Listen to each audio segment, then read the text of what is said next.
우리 함께 하나님 말씀 보도록 하겠습니다. 하나님께서 우리에게 오늘 주시는 말씀은 마태복음 3장 3절 말씀입니다.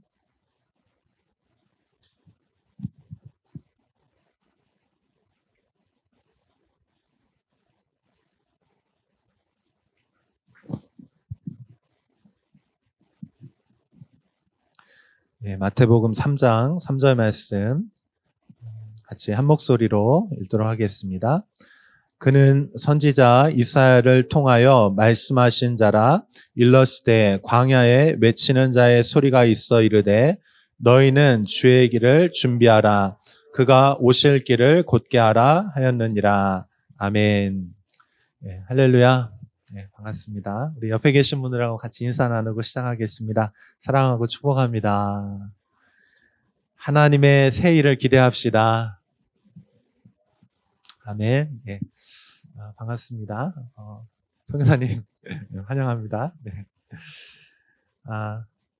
오늘은 주의 길을 준비하는 삶이라고 하는 말씀의 제목으로 여러분과 함께 말씀 나누기를 원합니다. 여러분 오늘 저희가 새해 들어서 첫 번째 드리는 주일 예배거든요. 그래서 우리가 신년 예배라고 이렇게 부르기도 합니다. 그래서 우리가 매 시간들이 있지만 그 시간 중에서도 이렇게 새롭게 시작하는 것, 또 첫 번째 것, 이런 것들이 굉장히 의미들이 있죠.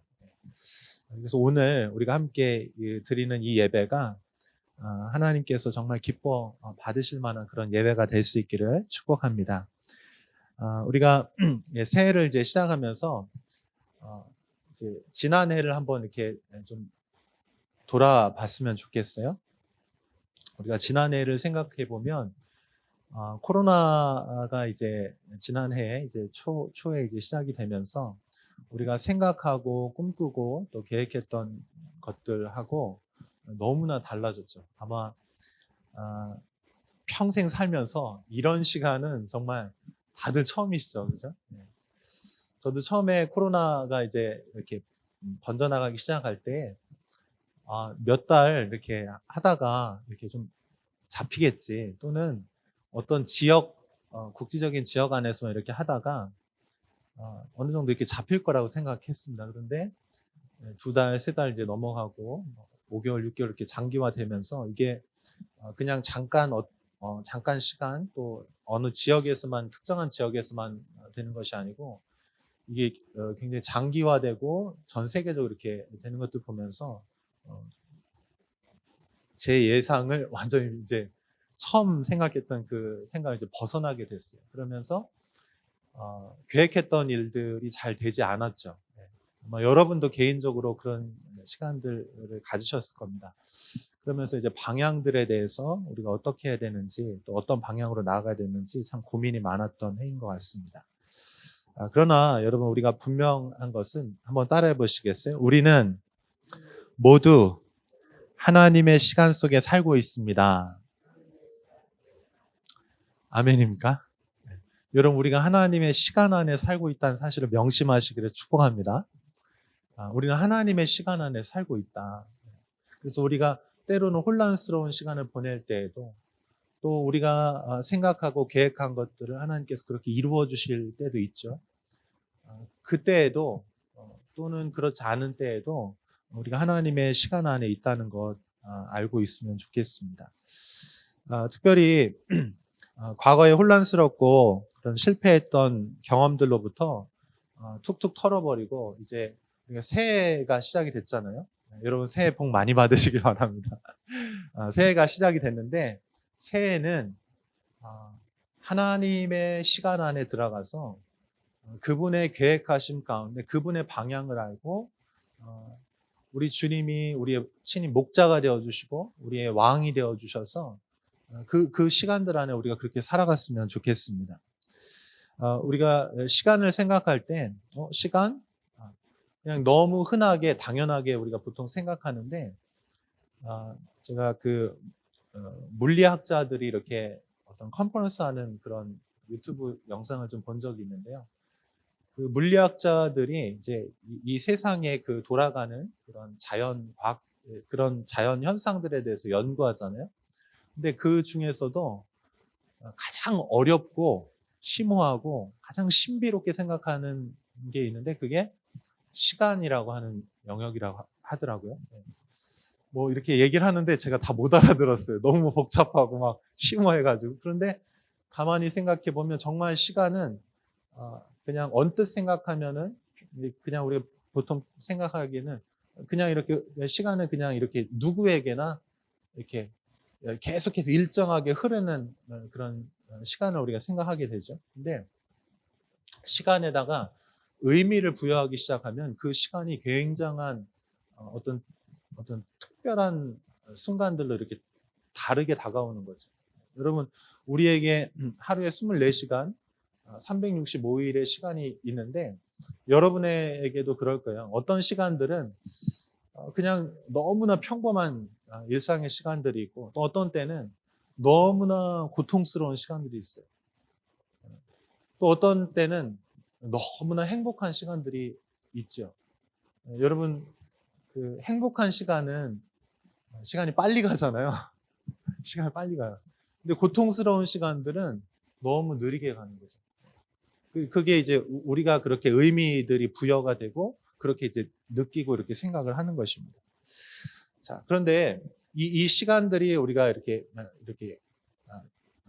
1분, 1초, 1분, 또 1시간, 하루, 날과 계절들 이렇게 바뀌는 것들마다 이렇게 시간을 부여하는데 지금 우리가 지금 시간 우리가 이 공간 안에서 이 시간을 함께 하고 있는데 이 시간도 우리가 사실은 지난해 보냈던 시간하고 사실은 같은 시간이죠. 그냥 같은 시간입니다. 또 오늘 그리고 이제 우리 미래에 있는 시간도 같은 시간이에요. 근데 우리가 달력이 있죠. 달력 그리고 이제 지구의 이제 공전과 자전들 있지 않습니까? 그러면서 우리가 이 계절이 이렇게 바뀌는 것을 보면서 1년이라고 하는 시간들을 이렇게 정해놓고 그 시간들을 이렇게 끊어내는 거죠. 그래서 여러분, 여러분의 과거가 실패하고 어려웠든지 아니면 좋았든지 간에 여러분 그것은 과거인 줄로 믿습니다. 여러분 지금 우리는 현재에 살고 있는데 우리는 이제 미래를 향해서 나아가야 될 줄로 믿습니다. 그래서 오늘 이제 첫 번째 하나님께 첫 번째 드리는 주일 예배인데 이 시간들이 여러분의 시간에 있어서 아주 특별하고 소중하고 의미 있는 시간이 될 수 있기를 축복합니다. 오늘 제가 이제 시간하고 공간에 대한 얘기들을 좀 하려고 해요. 우리가 시간을 할 때 우리 크리스천들은 특별히 나의 시간이 있고 하나님의 시간이 있어요. 이 두 가지로 좀 구별을 해보기를 원합니다. 근데 여러분 이 시간의 진짜 주인은 누굽니까? 이 세상을 만드신 하나님의 것이에요. 우리는 그 하나님의 시간을 빌려서 그 시간 안에서 그냥 살고 있는 거예요. 근데 대부분은 우리가 우리 인생에 대해서, 우리 시간에 대해서 뭐라고 생각하냐면 나의 시간이라고 생각을 하는 거죠. 그래서 여러분, 우리가 나의 시간을 살 때는 작은 것 하나에 엄청나게 흔들리기 막 요동합니다. 우리 인생이. 근데 우리의 삶이 정말 의미를 발견하고 영원한 그 시간의 의미들을 발견하고 가치 있는 시간이 되기 위해서는 하나님의 시간을 발견하고 그 왕 대신 그 주님의 시간표를 따라서 살아가는 것이 우리 인생에서 가장 중요한 것입니다. 여러분, 지난해가 어땠든지 상관없이 올해 우리가 새롭게 살아가면서 하나님의 시간 속에서 하나님의 그 시간표를 따라서 우리가 그렇게 좀 들어갈 수 있기를 원해요. 우리가 오늘 읽은 본문 마태복음 이제 3장, 이제 오늘부터 저희가 이제 하루에 한 장씩 성경을 이렇게 같이 묵상하고 또 그 말씀들을 이제 붙들고 이제 기도할 텐데요. 저희가 이제 마태복음을 지난 성탄절에 맞춰서 이제 1장하고 2장을 이렇게 했어요. 대림절하고 성탄절 이렇게 해서 포함해서 하고, 그 다음에 이제 신년 이제 첫 예배부터 해서 이제 마태복음 3장에서 이제 내일부터 이제 저희가 새벽 기도를 이제 시작을 하는데 그 시간에 맞춰 하루에 한 장씩 이렇게 쭉 진행이 될 것입니다. 자, 1장과 2장은 예수님의 나심에 대해서 나누었고요. 이제 3장, 오늘은 세례 요한에 대한 이야기를 이제 여러분하고 함께 나누기를 원하는데, 성탄절에는 그 이중적인 의미가 있어요. 첫 번째는 예수님의 초림입니다. 예수님이 기다리는 거죠. 그리고 두 번째로는 구약에 살고 있던 하나님의 사람들은 예수님 메시아가 오심에 대해서 일회적인 단회적인 사건이라 생각했어요. 그래서 그 예수님이 오시면 구원과 심판이 이루어지면서 이 세상의 모든 것이 끝날이라고 생각을 했습니다. 근데 우리가 예수님 이후에 우리는 2000년이나 지난 이후에 지금 시간을 살고 있는데 우리는 다 알고 있죠. 예수님이 초림하신 것으로 끝난 것이 아니고 예수님의 초림을 통해서 하나님의 나라가 시작이 된 것이고 하나님 나라의 완성은 재림을 통해서 완성된다고 우리가 알고 있습니다. 여러분, 그래서 우리가 주님의 시간을 산다, 하나님의 시간을 산다는 건 무슨 뜻이냐면은 한번 따라해 보시겠어요? 주님의 재림을 기다리는 시간입니다. 우리가 지금 개인적인 삶을 살든 또 공동체적인 어떤 의미적인 삶을 살든 어떤 삶을 살든지 간에 사실은 이 시간 전체는 이 하나님의 시간 안에 이 세상의 시간 모두가 다 포함이 된 것입니다. 이 시간 모든 전체는 뭐를 향해서 달려가고 있다고요? 주님의 재림을 향해서 달려가고 있다. 그래서 우리가 그 주님의 다시 오심 그 안에서 우리의 삶의 의미를 우리가 발견할 수가 있는 것이죠. 자, 그런 의미에서 이 세례 요한이 아주 중요한 사람이에요. 초림 때에도 중요했지만 이 마지막 때를 우리가 어떤 삶으로 살아가야 될지에 대해서도 힌트를 얻을 수 있는 아주 중요한 사람입니다. 여러분, 지금 시대는 과거의 어떤 시대보다도 물질적으로 사실은 풍요롭고 사실은 아주 과학이 발달하고 문명이 최고도로 발달된 좋은 시대를 사실 살고 있어요. 근데 우리가 편안해지면 편안해질수록 어떻게 되냐면 하나님을 잊어버려요. 우리의 창조주를 잊어버려요. 그리고 내가 인생의 주인인 것처럼 그렇게 살아갑니다. 우리 인간이 마치 우린 피조물인데 이 세상을 이 세상 전체를 이해하고 다 풀어갈 수 있고 그런 것처럼 우린 그렇게 살아갑니다. 오히려 환난과 고통이 있을 때 우리들은 주님께 나아가곤 합니다. 미국의 선교사님이신데요. 그 미국 우표에 유일하게 그 선교사님 중에 그 우표의 주인공으로 나오신 분인데 그 선교사님이 그런 얘기를 하시더라고요. 1950년, 60년, 70년 그때 그 이전 세대하고는 비교할 수 없는 엄청난 부흥들이 이 세계에 일어났는데 그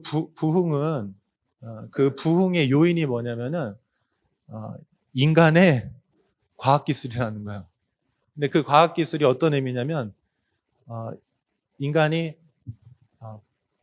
엄청난 과학기술이 발달하면서 폭탄을 만들었는데 원자폭탄을 만들었잖아요. 그리고 나서 그가 이제 터지고 막 전쟁 1차 대전, 2차 대전 막 벌어지면서 사람들 안에 엄청난 공포심과 염려하는 마음들이 들어오면서 그때 어떻게 되냐면 하나님께로 많이 돌아왔다. 이제 그렇게 이야기하는 것들을 이제 제가 책에서 읽은 적이 있습니다.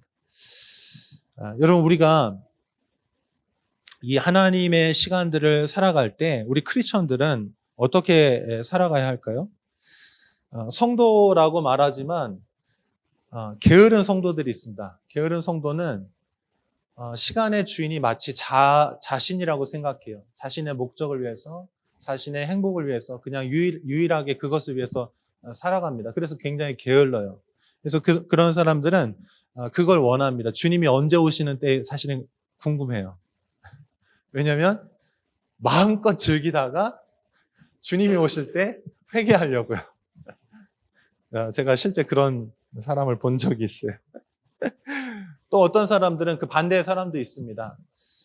아주 자신만만한 사람이에요. 그래서 주님의 다시 오실 날들을 앞당기기 위해서 자신이 헌신하는 사람입니다. 그런데 사실은 성경을 잘 살펴보면 우리의 열심으로 주님의 다시 오심이 앞당겨지거나 늦춰지거나 그러지 않습니다. 여러분, 시간은 하나님의 시간인 줄로 믿습니다. 그래서 우리가 주님의 재림을 준비하는 삶을 살 때 착각하면 안 되는 것이요. 너무 게을러도 안 되고 반대로 내가 마치 모든 것을 해낼 수 있는 것처럼 그렇게 교만한 마음도 안 되는 거예요. 우리가 재림을 이야기할 때 꼭 떠오르는 단어가 시한부 종말론자들이죠. 데살로니가 교회도 이제 그런 일들이 있었는데요. 주님이 그 초대교회 성도들은 주님이 다시 오신다라고 말씀하시면서 이제 승천하셨기 때문에 정말 곧 오실 거라고 생각했어요. 우리 때에 올 거라고 생각했어요. 그래서 그분들은 아주 열정적이었고, 그리고 그 중에 어떤 부류들은 일상의 삶을 아무것도 하지 않고 골방에 틀어박혀서 기도만 하는 거예요. 옷도 흰 옷만 입고 다니는 것이죠. 그런데 데살로니가 이제 전서가 이제 그런 배경 안에서 열심을 품어라. 너희가 환난이 있지만 어렵지만 주님이 오실 거니까. 그랬더니 사람들이 오해를 해가지고 일상의 삶을 다 포기하고 그냥 오로지 신앙, 그런 막 기도하고 막 그런 일만 한 것이죠. 근데 그래서 그런 폐해들이 있었어요. 그래가지고 데살로니가 후서에서는 일상의 삶에서 최선을 다해서 살면서 주님의 오심을 준비하는 것이다. 이렇게 말씀을 하는 것이죠. 자, 여러분, 우리는 주님의 오심을 그러면 어떻게 준비를 해야 할까요? 어떠세요? 여러분, 주님의 오심을 인식하고 있고 잘 준비하고 계신가요? 한국 교회 안에 그 시한부 종말론자들이 10월 28일? 혹시 그거 기억나시는 분 계세요? 아시는 분은 약간 올드세대. 네. 주님이 곧 오신다고 그래가지고 여기 이야기한 것처럼 정말로 다 같이 성도들이 모여가지고 아무것도 안 하고 그것만 하면서 학교도 그만두고 직장도 그만두고 그런 일들이 실제 있었어요.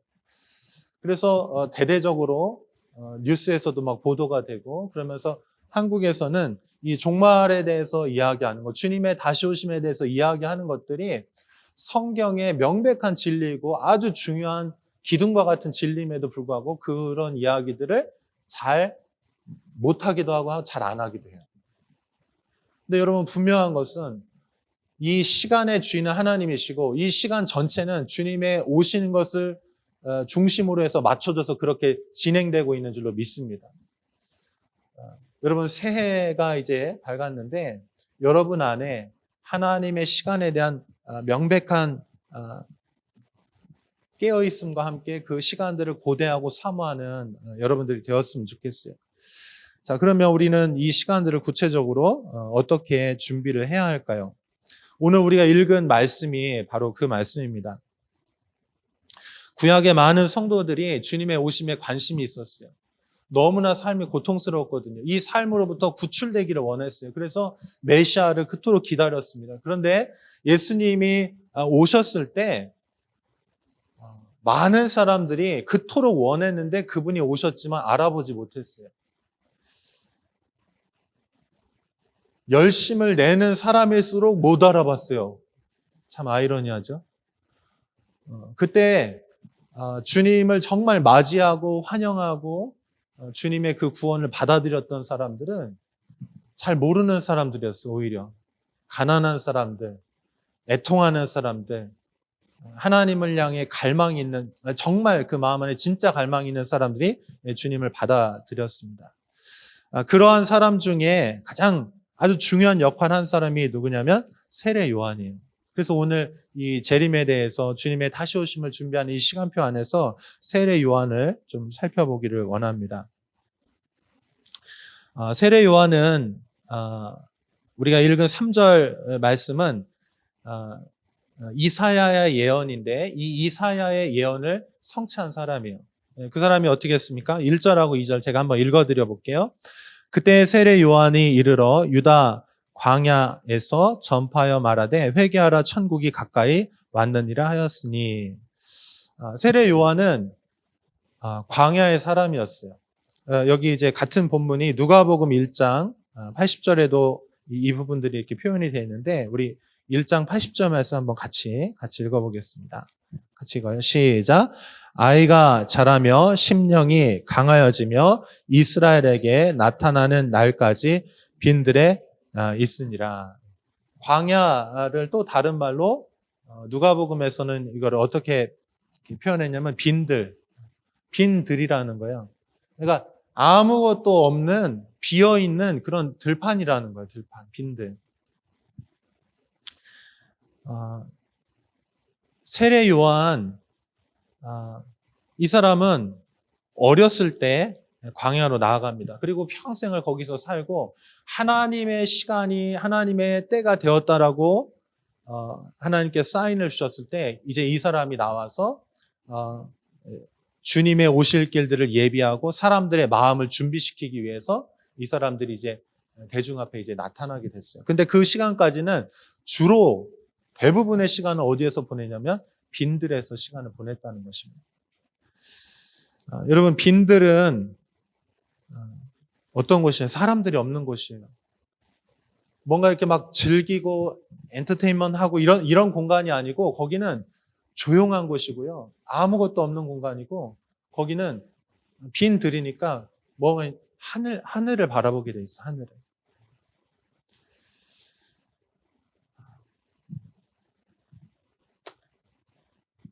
여러분, 우리가 주님의 오심을 준비하기 위해서 우리는 구별된 시간과 구별된 장소로 나아가야 될 줄로 믿습니다. 주님께서 빈들로 우리를 초청하시는 거예요. 그리고 하나님의 때가 되었을 때 우리는 영혼들을 정말 흔들어 깨워서 주님의 오심을 맞이할 수 있도록 준비해야 됩니다. 이 세례 요한의 이 빈들에서 하나님께 나아가서 아무도 사람들이나 세상의 소리를 듣지 않고 하나님께 집중하면서 이 시간들을 보냈는데 하나님께서 이 세례 요한에게 주신 메시지는 무엇이냐면 한번 따라해 보시겠어요? 회개예요, 회개. 그러니까 왕 대신 주님께서 메시아이신 주님께서 오시면 그건 무슨 의미냐면은 그것도 역시 이중 의미입니다. 첫 번째는 구원입니다. 구원.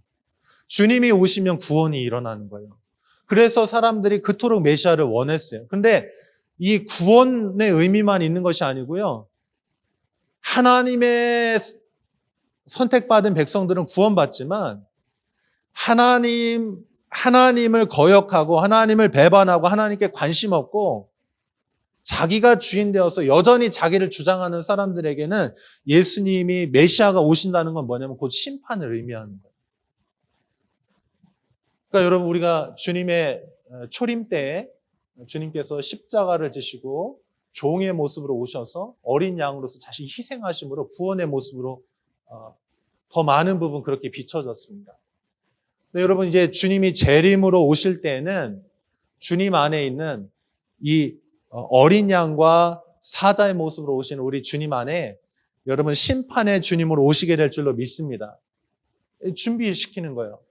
아마도 이 세례 요한 역시 예수님의 초림과 재림을 하나로 아마 생각하고 그렇게 이해했을 것입니다. 구약의 사람이기 때문에.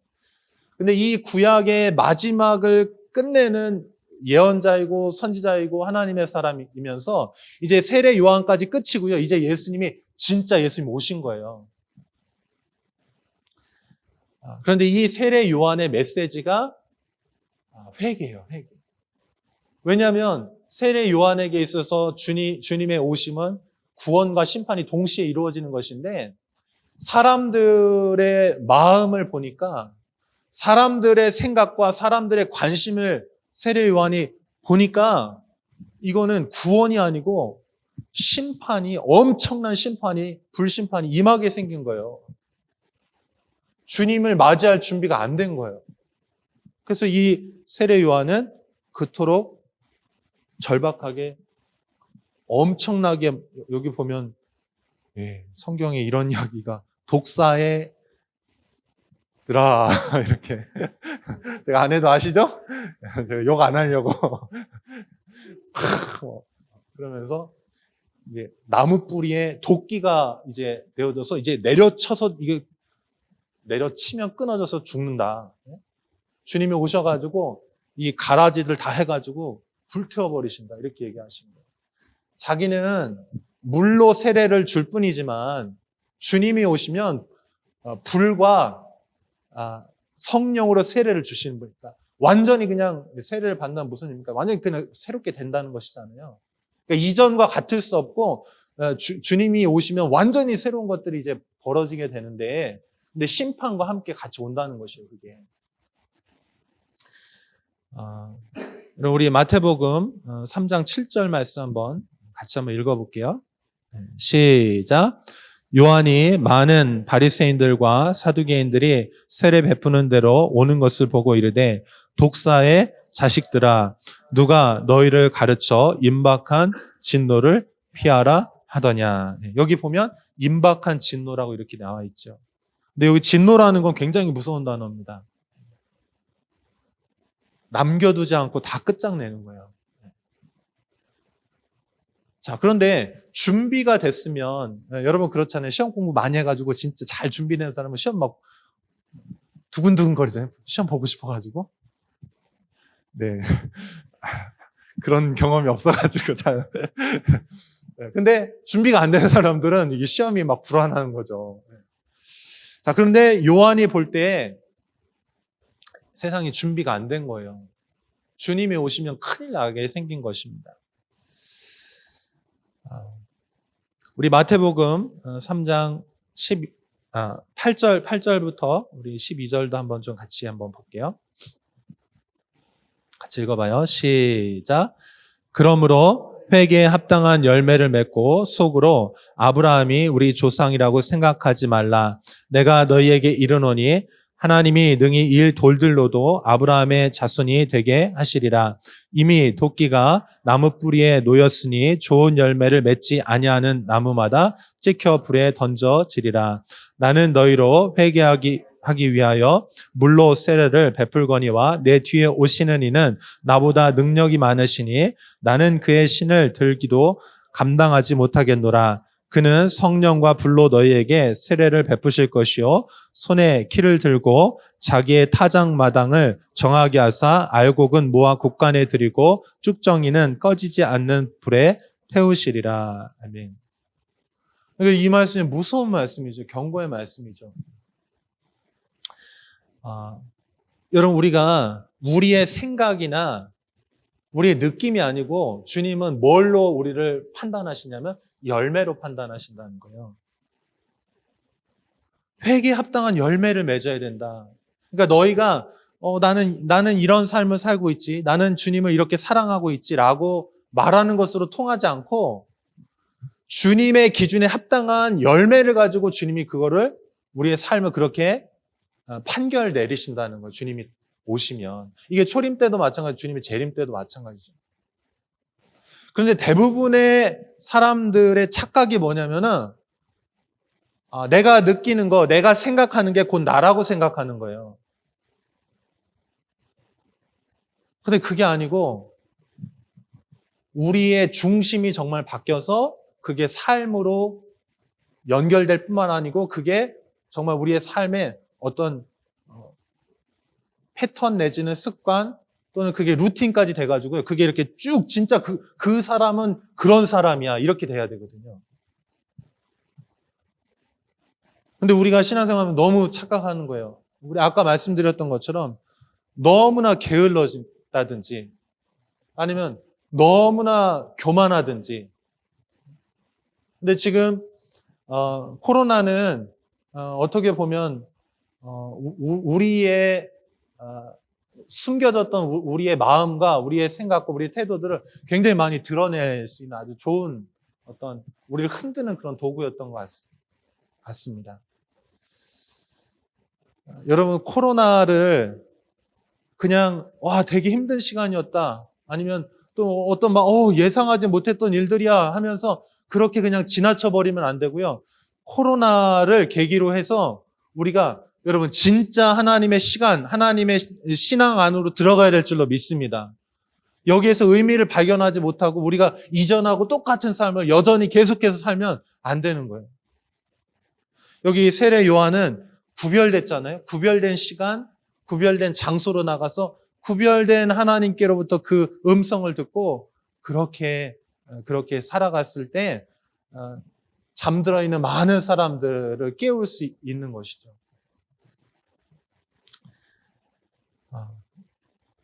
여러분, 내일부터 우리 특별 새벽기도 시작합니다.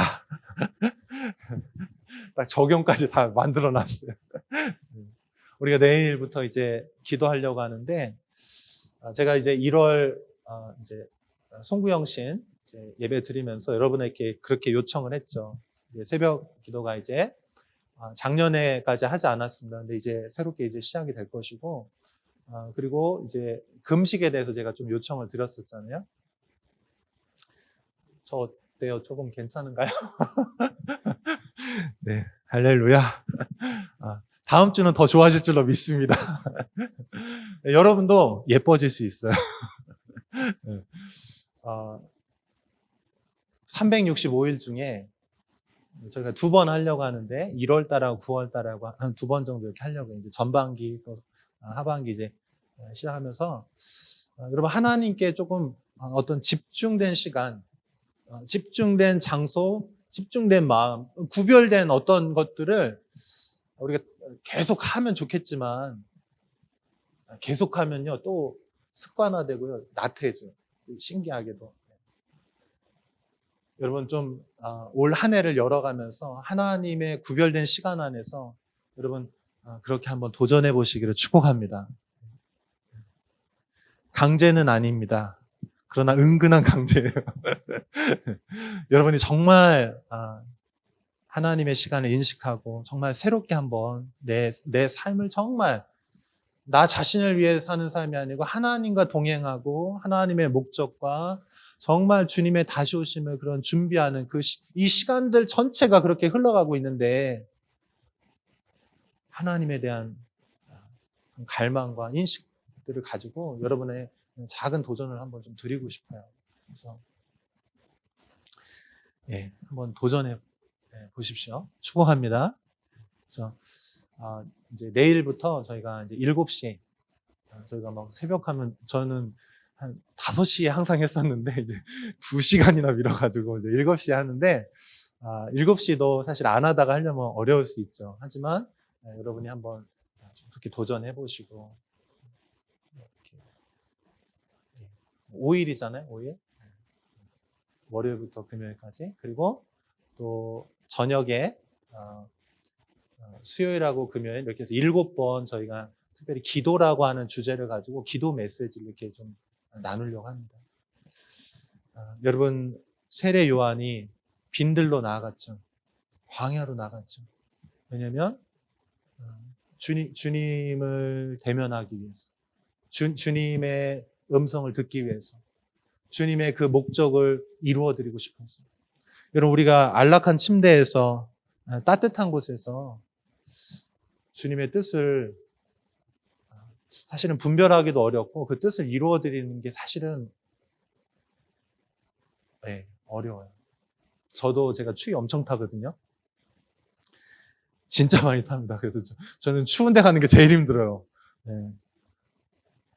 존경합니다, 선교사님. 추운 곳에서. 여기 더워, 막, 여기도. 엄청난, 막. 제가 오늘 어떤 기사에 보니까, 영하 50도가 되는데, 초등학생들이 학교에 등교를 하더라고요. 애들끼리 막, 그 러시아의 가장 추운 지역이라고 하는데, 거기는 영하 52도인가 3도까지 내려가야 이렇게 학교를 안 가고요. 56도까지 내려가야 학교가 문을 닫는데요. 그 전까지는 초등학생들이 가다가 막 쓰러지면 막 이렇게 다시 해가지고 자기들끼리 막 이렇게 해가지고 가는 거예요. 지금 제가 좀 보여드려야 되는 사진을 제가 이따 카톡에다 올려둘게요. 장난 아니에요. 여러분, 사람은요, 어떤 마음 먹기에 따라 달려 있거든요. 그래서 저는 여러분들이 정말 올 한 해를 정말 주님과 친밀함과 그 사랑함으로 새롭게 좀 시작했으면 좋겠어요. 주님이 여러분을 빈들로 광야로 부르시는 줄로 믿습니다. 여러분 고생시키려고 하는 게 아니고요. 정말 주님이 사랑하셔서 주님이 사랑하는 자녀들에게 하나님께서 마음을 나눠주기를 원하시는 거예요. 주님이 여러분 정말 정말 사랑하십니다. 그 다음에 유튜브로 혹시 이제 거리나 좀 상황이 안 돼서 못 하시는 분들은 유튜브로 들어오셔도 괜찮아요. 그러니까 들어오셔서 여러분 꼭 하시고, 내가 만약에 그날 유튜브도 못 하고 새벽도 못 나왔다 그럼 어떻게 해야 되냐? 방법이 있어요. 제가 다 생각을 해놨죠. 방법이 있어요. 방법이 뭐냐? 낮에 한가한 시간에 버스 타고 오세요. 가지고 들어오셔가지고요. 그날 본문이 있거든요. 본문 딱 읽으시고 1시간 동안 이 공간에 구별된 장소, 구별된 시간에서 여러분 좀 그렇게 기도하시면 좋겠습니다. 그래서 다음 한 주간은 여기 이 공간은 특별히 기도하는 시간들이니까요. 여러분들이 어느 때 오셔도 괜찮습니다. 그리고 조금 뭔가 이렇게 좀 다른 거 해야 되는 분들은 여기 주방 안으로 들어가셔서 여기서 따로 하시고, 이 공간은 좀 기도하는 공간으로 좀 그렇게 구별하겠습니다. 축복합니다.